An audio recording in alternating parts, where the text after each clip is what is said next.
Hi friends, अगर आप हमारे वीडियो को सबसे पहले देखना चाहते हैं तो अभी हमारे चैनल को सब्सक्राइब करें और बेल आइकन दबाएं। जिस केस में खुद सीएम नीतीश सिर से पांव तक डूबे हो, उसमें बच्चियों के लिए इंसाफ की उम्मीद करना बेकार है। आरजेडी एक बार फिर राजद ने मुजफ्फरपुर शेल्टर होम मामले को लेकर सीएम नीतीश कुमार पर निशाना साधना शुरू कर दिया है। राष्ट्रीय जनता दल ने अपने आधिकारिक ट्विटर हैंडल से ट्वीट किया है कि फरार नहीं हुई हैं, गायब कर दी गई हैं और अन्य पीड़िताओं की तरह अब तक संभवतः मार कर गाड़ भी गई दी होंगी। जिस केस में मुख्यमंत्री सीधे तौर पर सिर से पांव तक डूबे हो, उसमें और क्या उम्मीद लगाए बैठे थे। मिल गया अब बच्चियों को इंसाफ, मेरा भारत महान। बिहार शेल्टर होम से गायब हुई 7 लड़कियां, रविश बोले युद्ध के शोर में सत्ता के अपराधी अपना काम कर रहे हैं। बिहार के पूर्व मुख्यमंत्री और राजद अध्यक्ष लालू प्रसाद यादव ने आरोप लगाया है कि मोकामा शेल्टर होम से लड़कियां भागी नहीं है, उन्हें गायब किया गया है। सजाए याफ्ता लालू प्रसाद ने ट्वीट किया है कि मुजफ्फरपुर जन बलात्कार कांड की पीड़ित लड़कियां जो केस में गवाह थी, उनको दूसरे शेल्टर होम से भी गायब कर दिया गया है और बताया ये चाह रहा है कि वो फरार हुई है। कितनी निकम्मी सरकार है जो सत्ता संरक्षित जन बलात्कार से पीड़ित अनाथ बच्चियों को भी नहीं संभाल सकती। बिहार शेल्टर होम से गायब हुई 7 लड़कियां, तेजस्वी बोले सुप्रीम कोर्ट के आदेश के बावजूद पीड़ितों को कौन गायब कर रहा है। नीतीश जी राजधानी पटना के नजदीक मोकामा में स्थित एक बालिका सुधार गृह से 7 लड़कियां लापता हो गई हैं। इन 7 लड़कियों में से 5 मुजफ्फरपुर शेल्टर होम की पीड़िता है। अब विपक्ष की तरफ से सवाल उठाया जा रहा है कि सुप्रीम कोर्ट के आदेश के बावजूद पीड़ित बच्चियां सुरक्षित क्यों नहीं हैं। बिहार के पूर्व उप मुख्यमंत्री और राजद नेता तेजस्वी यादव ने ट्वीट किया है। जो गोदी मीडिया मोदी सरकार से सवाल नहीं पूछ सकती है, वो आज पाकिस्तान से पूछ रही है। रविश कुमार न्यूज चैनलों में युद्ध का मोर्चा सजा है, नायकों को बर्खास्त बंद किए जाने की तैयारी हो रही है। तभी खबर आती है कि नायक दक्षिण कोरिया में विश्व शांति पुरस्कार लेने निकल पड़े हैं। मनमोहन सिंह ने ऐसा किया होता तो भाजपा मुख्यालय में प्रेस कॉन्फ्रेंस हो रही होती कि जब हमारे जवान मारे जा रहे हैं तो हमारे प्रधानमंत्री शांति पुरस्कार ले रहे हैं। चैनल युद्ध का माहौल बनाकर कवियों से दरबार सजवा रहे हैं और प्रधानमंत्री हैं कि शांति पुरस्कार लेकर घर आ रहे हैं।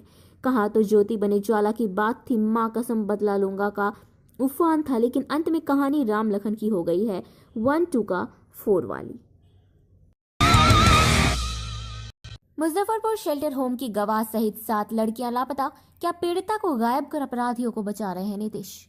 मुजफ्फरपुर शेल्टर होम के बाद बिहार का एक और शेल्टर होम अब खबरों में है। राजधानी पटना के मोकामा स्थित एक बालिका सुधार गृह से 7 लड़कियां गायब हैं। इन 7 लड़कियों में से 5 मुजफ्फरपुर शेल्टर होम की पीड़िता है। राज्य के डीजीपी गुप्तेश्वर पांडे ने घटना की पुष्टि की है। जिस बालिका सुधार गृह से लड़कियां लापता हुई हैं, वो नाजरत अस्पताल द्वारा संचालित है। मीडिया रिपोर्ट के मुताबिक जो 7 लड़कियां लापता हुई है, उन सबको 4-5 महीने की ही इस शेल्टर होम में लाया गया था। 8 दिन ड्रेस बदलते रहे प्रधान सेवक, 40 जवानों की मौत का 8 मिनट का शोक तक नहीं मनाया। 14 फरवरी को कश्मीर के पुलवामा में सीआरपीएफ के काफिले पर आतंकी हमला हुआ, 40 जवानों की जान चली गई। देश गुस्से और शोक में डूब गया। लेकिन प्रधानमंत्री मोदी ने क्या किया। प्रधानमंत्री मोदी ने पुलवामा हमले के 2 घंटे बाद ही रुद्रपुर में चुनावी रैली को संबोधित किया। इतनी बड़ी घटना होने के बाद भी पीएम मोदी का ध्यान चुनावी प्रचार पर था। क्या प्रधानमंत्री मोदी को इस घटना के बाद चुनावी रैली को कैंसिल नहीं कर सकते थे? बिल्कुल कर सकते थे, लेकिन उन्होंने नहीं किया। नफरत के इस दौर में चला शांति और प्रेम का कैंपेन। रेड रोज सैनिक, जब नौजवान या आम इंसान, सभी की कीमत एक समान। एक ऐसे दौर में जब चारों तरफ नफरत का कारोबार चल रहा है, राजनेता अपने बयानों और भाषणों से नफरत फैला रहे हैं तो टीवी वाले युद्ध को ही सही अंजाम बता रहे हैं। अखबार वाले भी झूठा प्रोपेगेंडा चला रहे हैं। इन दिनों गांधी के इस देश में भांति शांति की बात करना गुनाह हो गया है। जो युद्ध या हिंसा के खिलाफ बोल रहा है उसे देशद्रोही करार दिया जा रहा है। जो शांति की बात कर रहा है उसे गाली दी जा रही है। जिन आदिवासियों ने जंगलों को बचाया, आज जंगल बचाने के नाम पर उन्हें ही उजाड़ा जा रहा है। सुप्रीम कोर्ट ने 13 फरवरी को एक ऐसा आदेश जारी किया है जो संभवतः आजाद भारत के इतिहास में आदिवासियों के खिलाफ तंत्र की तरफ से सबसे बड़ी कार्रवाई साबित होगी।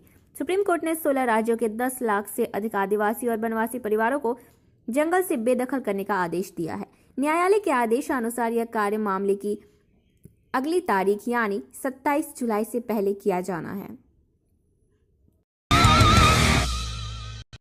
नेपाल भूकंप की खबर से सबसे पहले रखने वाले मोदी पुलवामा हमले की खबर सबसे बाद में पाते हैं, क्यों? प्रियंका चतुर्वेदी। प्रधानमंत्री नरेंद्र मोदी ने पुलवामा हमले को लेकर एक और झूठ बोला है कि उन्हें हमले के 2 घंटे बाद तक इसकी जानकारी नहीं थी। अब यह कैसे हो सकता है कि प्रधानमंत्री को अपने देश में हुए अब तक के सबसे बड़े आतंकी हमले के बारे में पता नहीं चला हो? हालांकि ये बात पता चला है कि प्रधानमंत्री पुलवामा आतंकी हमले के समय से देर शाम तक कॉर्बेट पार्क में डिस्कवरी चैनल के लिए शूटिंग करवा रहे थे। अब इसको लेकर हंगामा खड़ा हो गया है।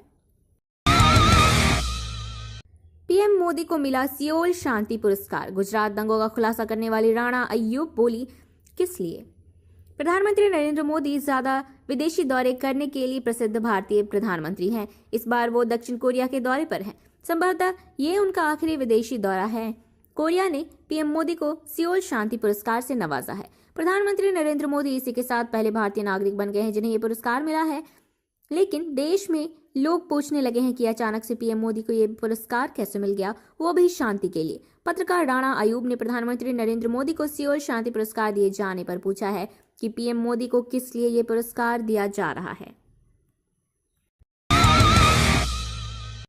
अगर एनएसए डोभाल ने पुलवामा हमले के बारे में पीएम मोदी को नहीं बताया तो अब तक डोभाल की नौकरी क्यों बची हुई है? कविता कृष्णन।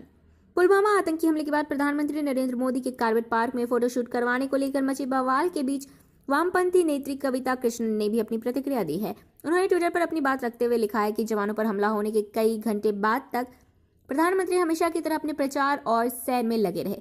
कविता ने आगे लिखा है, कॉर्बेट पार्क में फिल्म की शूटिंग की। शाम में मोबाइल से रुद्रपुर में सभा को संबोधित किया, जिसमें हमले के बारे में कुछ नहीं बोले। सुप्रीम कोर्ट ने कहा था, जमीन छीन जाने से नक्सली बनते हैं आदिवासी, अब खुद जमीन से बेदखली का दिया आदेश। 25 मार्च 2014 को दैनिक भास्कर ने सुप्रीम कोर्ट की एक टिप्पणी को हेडलाइन बनाते हुए लिखा था, आदिवासियों की जमीन हड़पने का कारण पैदा हो रहे हैं नक्सली। सुप्रीम कोर्ट, जी हां, ये सुप्रीम कोर्ट की टिप्पणी थी। दरअसल झारखंड के तत्कालीन मुख्यमंत्री हेमंत सोरेन सहित और कुछ अन्य लोगों पर गैर कानूनी तरीके से आदिवासियों की जमीन ट्रांसफर करने का आरोप लगा था। इसी आरोप संबंधी याचिका पर सुनवाई करते हुए जस्टिस के.एस. राधाकृष्णन और विक्रमजीत सेन की बेंच ने कहा था, आदिवासियों की जमीनों को हड़पा जा रहा है, मगर अदालत या सरकार से संरक्षण नहीं मिलेगा तो वे नक्सली बनने के लिए बाध्य हो जाएंगे। सुप्रीम कोर्ट पर भड़के जस्टिस काटजू बोले, आदिवासियों का जंगल छीनकर उन्हें समुद्र में फेंक देंगे क्या मिलॉर्ड? आर्टिकल 21 भूल गए हैं, जिसके जरिए संविधान हमें जीने का अधिकार देता है। मैं सुप्रीम कोर्ट के इस फैसले से बेहद दुखी हूं, जिसमें कहा गया है कि 17 राज्यों के जंगलों में रहने वाले 10 लाख से ज्यादा आदिवासियों को जमीन खाली करके जाना होगा। मेरी अगुवाई में बनी बेंच द्वारा सुप्रीम कोर्ट का फैसला आया था। उसके मुताबिक भारत प्रवासियों का देश है। यहाँ की 93 से 94% आबादी प्रवासियों की वंशज है। पुलवामा हमला 3:10 पर हुआ। पीएम मोदी ने 5:10 पर रैली को संबोधित किया। इन 2 घंटों में क्या कर रहे थे मोदी? कांग्रेस। पुलवामा में सीआरपीएफ के काफिले पर आतंकी हमला दोपहर 3:10 पर हुआ। प्रधानमंत्री नरेंद्र मोदी करीब शाम 5:10 बजे रुद्रपुर में रैली को संबोधित कर रहे थे। इन 2 घंटों में प्रधानमंत्री क्या कर रहे थे? ये सवाल कांग्रेस के वरिष्ठ नेता मनीष तिवारी ने प्रधानमंत्री मोदी से पूछा है। उन्होंने शुक्रवार को एक प्रेस कॉन्फ्रेंस में कहा है कि प्रधानमंत्री जी, आप कृपा करके देश को बताएं कि दोपहर 3:10 जब पुलवामा में आतंकी हमला होता है और शाम 5:10 जब आप रैली को संबोधित कर रहे थे, उसके बीच आप कहां थे? पूरा देश सरकार से जवाब मांग रहा है। जो प्रचार के लिए अपनी बूढ़ी मां को लाइन में लगा सकता है, वो जवानों के शहीद होने पर भी फोटो शूट करवा रहा है, तो क्या हैरानी है? पंखुड़ी पाठक। पुलवामा आतंकी हमले के बाद प्रधानमंत्री नरेंद्र मोदी के कॉर्बेट पार्क में फोटोशूट करवाने को लेकर देश में बहस छिड़ गई है कि क्या प्रधानमंत्री सच में देश को लेकर गंभीर है। तमाम लोग पीएम मोदी के इस कृत्य को लेकर निशाना साध रहे हैं। पूर्व सपा प्रवक्ता पंखुड़ी पाठक ने ट्विटर पर लिखते हुए पीएम मोदी पर निशाना साधा है। 40 जवानों की शहादत की खबर के 3 घंटे बाद भी प्राइम टाइम मिनिस्टर फिल्म की शूटिंग करते रहे। राहुल गांधी। कांग्रेस अध्यक्ष राहुल गांधी ने पुलवामा आतंकी हमले के बाद प्रधानमंत्री नरेंद्र मोदी के कॉर्बेट पार्क में फोटोशूट करवाने को लेकर बड़ा हमला किया है। उन्होंने ट्वीट करके लिखा है कि पुलवामा में 40 जवानों की शहादत की खबर के 3 घंटे बाद भी prime time minister film shooting करते रहे। देश के दिल और शहीदों के घरों में दर्द का दरिया उमड़ा था और वो हंसते हुए दरिया में फोटो शूट पर थे।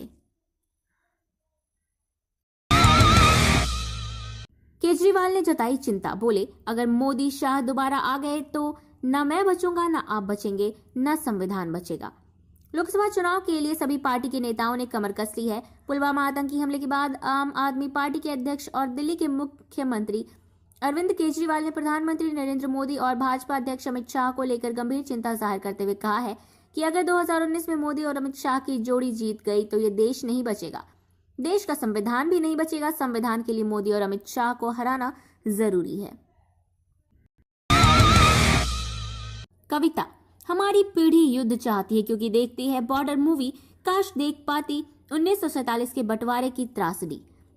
हमारी जनरेशन युद्ध चाहती है क्योंकि हमने देखा है बॉर्डर मूवी में युद्ध का सौंदर्यीकरण। अगर हमने देखा होता सन 1947 का बंटवारा, अगर हमने देखा होता सैनिकों को युद्ध में खो चुके अपने शरीरों के अंगों को ढूंढते हुए, अगर हमने देखा होता विजय के बाद अपने मृत साथियों के छत विछत शवों के पास बैठे सैनिकों का सूनापन, अगर हमने देखा होता गोली लगने के बाद सैनिकों की आंसू का सूखापन, तो शायद हम युद्ध को लेकर इतना उतावलापन ना दिखाते। माइंड द न्यूज रूम की रिपोर्ट। Thank you for watching our video. अगर आपको हमारी वीडियो पसंद आई हो तो इसे लाइक जरूर करें और हमारे चैनल को सब्सक्राइब करना ना भूलें।